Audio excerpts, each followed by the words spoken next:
What's up, guys? YGOstrats coming at you with the ban list discussion for the April 2016 format. Obviously, we already know the list. This is a late announcement on my part, so I'm not even going to call it an announcement. It's just a discussion about it. So, the biggest thing that happened is everything from the adjusted list or emergency list or whatever you like to call it has stayed. They've banned Damage Juggler, they've banned Plushfire and Ptolemaeus, and Luster Pendulum, Monkey Board, and Skull Crobat Joker are all at 1.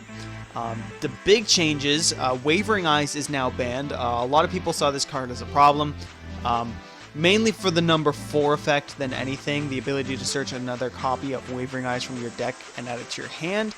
A little ridiculous, definitely in the mirror match. I remember my friends and I all started playing Odd Eyes Magician when that deck was first released, and it was literally just like, we called it Outskilled, Outplayed because you played Wavering Eyes. If you resolved 4, it was next to impossible to come back for it because when you set up your scales again, you just chained Wavering Eyes once again. And so, you know, you'd banish 2 of their cards, you'd search 2, you'd do 1,000 damage, which isn't bad, and then you'd potentially get a 3rd. And at that point, there's just virtually no recovery. So, banning it, I definitely made a video earlier on it. I don't even remember it, but I'm pretty sure I did, talking about is Wavering Eyes just a little too OP. Konami clearly thinks so. Wavering Eyes is now banned. A lot of people might tell you it could be at 1. That's kind of true. It's at that point it becomes the argument of, is there a point to limiting it, because then it just becomes sort of like Solemn Warning is, where it's just kind of a sack card. It's like you had the one of, but I mean, at least at that point you're not searching out another copy of it. So a lot of people will tell you this is a 3 or none card. So I guess they went the right route with that. The biggest shock to me is the draw engines they hit. They hit, I mean, Upstart, you know, Green Hoban. They finally hit it. Well, finally, they hit it back. This card was at 1 a long time ago, as I found out when I did the single card discussion on it, but I guess they're trying to stop the Monarch FTK or the Magical Explosion FTK. A lot of people are upset about this because Upstart just offered consistency. Chicken Game gave consistency to things like, I was looking into Yang Zing Zephyrs a little earlier, and then they hit Chicken Game, and you know, the most consistent builds would run Upstarts, Chicken Games, Terraformings, and then their field spell, the Oracle of Zephyr. So I don't know if I'm going to continue down that path, but we'll see. Regardless, the point is, Chicken Game was a really great support engine for decks that used field spells. It offered them a lot of consistency. I know Magispectors like to play it. If you played Odd Eyes Magicians and you used Sky Iris, obviously you liked Chicken Game because it was consistency. It just helped a lot of decks. But also, it did come out and bring back Magical Explosion FTK, because Magical Explosion wasn't really a thing prior to this. I'm sure there was some kids playing it, but the point is you didn't see it often, and it failed a lot because it really, you know, was dependent on Royal Magic Library. But Chicken Game offered it. It's crazy because you got this, which drew 3 cards of it, if you saw all of them. Pseudospace offered you 3 more. Terraforming offered you the ability to search your 6 field spells, and Upstart offered you 3 draws, which was essentially 12 cards gone from your deck, not counting all the other things you like to do, and with the Monarch engine, you know, Pantheism, all that sort of thing. It's kinda insane. What this card offered. I guess they figured they'd hit this because this is the card that instigated all of it. I kind of see that. I can understand it because Magical Explosion wasn't a concern before this. I saw videos talking like, is it going to be an FTK format with Ignites having 2 FTKs, and Magical Explosion can come back as a Chicken Game, and all this sort of thing. So Chicken Game did definitely bring it on, that, you know, concern and that viability of FTKs, but there's the argument that Chicken Game isn't the problem, it's cards like Magical Explosion. And actually, if you look into it, you'll find a lot of people, and I agree with it, will tell you Magical Explosion isn't the issue, it's actually Life Equalizer, and DN isn't loading the image, but quite frankly, let's be thankful that DN has images at all after that whole cease and desist debacle. But the point is, Life Equalizer puts your card, or puts both players' life points at 3,000, and Magical Explosion will then burn the final 3,000, doing 200 for each magic or spell card in your graveyard. And then, you know, if you ban Magical Explosion, because it's at 1, if you ban it, they could replace it with something like Blasting the Ruin. So if there are 30 more cards in your graveyard and like 3,000 of your opponent, not too hard to do when you're running a deck that plays, you know, Pantheism, Tenacity, Upstart, Pseudospace, Terraforming, all that fun stuff. So kind of sucks that they hit it. I was running it in Magispectors. I was running it, like I said, looking at Yang Zing Zephyr. It hurt a lot of decks hitting this. but it's banned. There's no going about it. So whatever you think of it, it is gone. It's unfortunate overall, in my opinion. But I mean, the card was such a pain in the ass, especially if they played it and they left it there like an idiot, and you drew, and then they had less life points and you couldn't OTK. It was like, oh crap, oh wait, I didn't actually win because you have chicken game, and then your opponent's like, oh shit, I forgot. It has another effect other than draw one card. My bad. And, you know, just bullshit like that. Already went over Wavering Eyes. It's stupid card overall, but, you know, 3 and on, like I said. Luster Pendulum going to 1, I can understand. A lot of people say that this card isn't the problem. It's other things that are the problem. I'm kind of on the fence about it. I can see it being the problem. It definitely helped instigate a lot of plays. It essentially gives you a free monster. You know, you pop one and add another of its name, and then you can just pendulum summon that thing back. Obviously, it has to be level 4. Its scale is 5, which is not bad. And if you're playing a rank 4 deck, that's all you really need at all. So, I mean, it helped a lot of decks. I mean, this just gives you access to Ignister. Going to 1, I mean, I hate to see it go, but I'm not honestly too shocked by it. This and Ignister are the problem cards, along with Draco Faceoff, which is actually another card they added to the list. Draco Faceoff is at 1. It's a free +1. In all honesty, you play it, and then you get 1 card in your Pendulum Zone or field and 1 on the extra deck. So it's like, it replaces itself on the field and in the extra deck. It's a free +1, and it's a quick play. It just, and it gets you, it gets you the Draco engine, which Draco Pals. Like, it's insane. I can definitely see this card being at 1 without a doubt. Skull Crobat kind of seems unnecessary with all the other hits, but I mean, playing it, you could search out Monkey Board and it's a 1-card scale, and Monkey Board, you know, you can search it and, you know, get another. Like, it's just, they work so well. They're stupid together. It sucks to see them go, but I can see the reasoning behind it at least. Speaking of reasoning, I don't see the reasoning behind hitting Reasoning.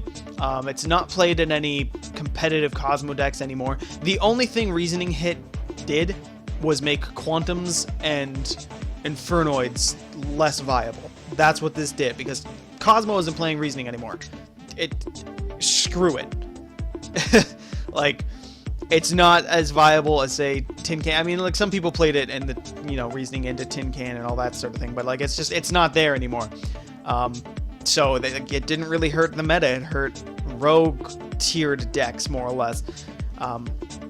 So that was a stupid move in my opinion. I mean, I was looking at Quantum just because I pulled the King Magnus, and now we'll see what I do with it, but that was a stupid hit.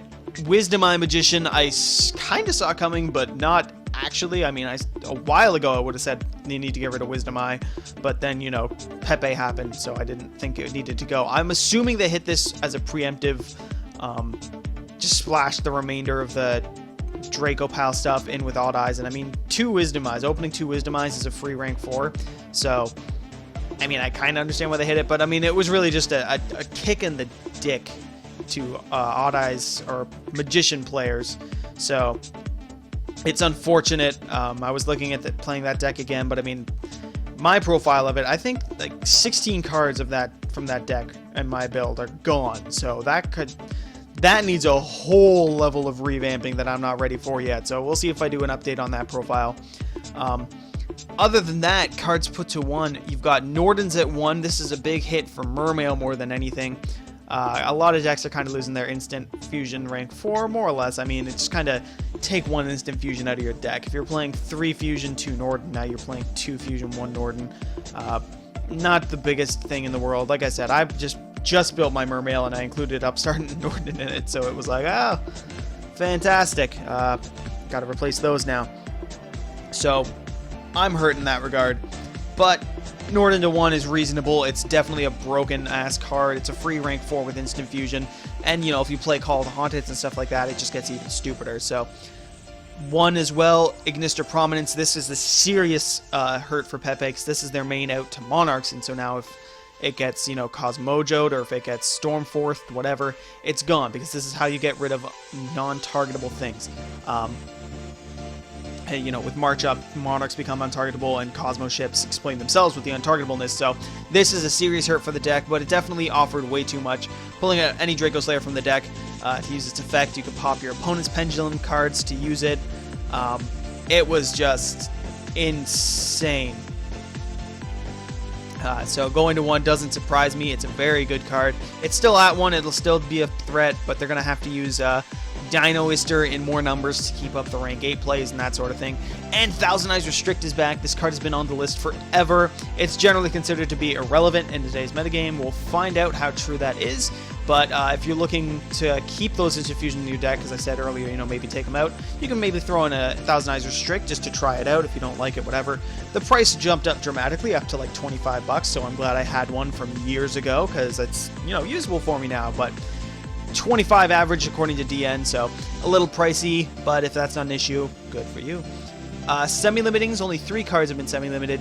Debris Dragon's up at 2, not a surprise to me. That card didn't need to be a 1 anymore. Dragon Rulers are not a threat, so if anything, this might offer some more janky Synchron shenanigans or whatever deck. A Plant Synchro might be a little more viable now, but we'll see. I like it being up at 2. I don't think that'll change too much other than help out people who wish it was at 2 after the Dragon Rulers were banned. This is the unofficial hit to Cosmo.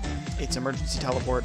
You can argue that they hit Quantum Monarchs with it. You can argue they also hit Quantum decks purely. This was really for Cosmo, though. It doesn't really change much. I'm surprised this isn't at 1. The OCG had the balls to put it to 1, and Cosmo isn't a thing. Cosmo is a thing in the TCG, and it's at 2, so I don't know what they're thinking. I guess they really like their pet decks. I mean, Burning Abyss wasn't hit at all, but we'll get into that in a second. Allure of Darkness is at 2 now, which now means Cosmo is pretty much guaranteed playing it. It jumped up to about 7 to 10 US last I saw on TCG Player. This is saying the average is $17, so enjoy that. Definitely a good card in Cosmo, and now that you can run 2 of it, it's essentially just a free card. Free 2 cards because, you replace the card you banish with it using Cosmo Town, and you're good to go. Other than that, that's it for semi-limiting. They more or less replaced your Emergency Teleport for you with Allure of Darkness, in my opinion, but that's me.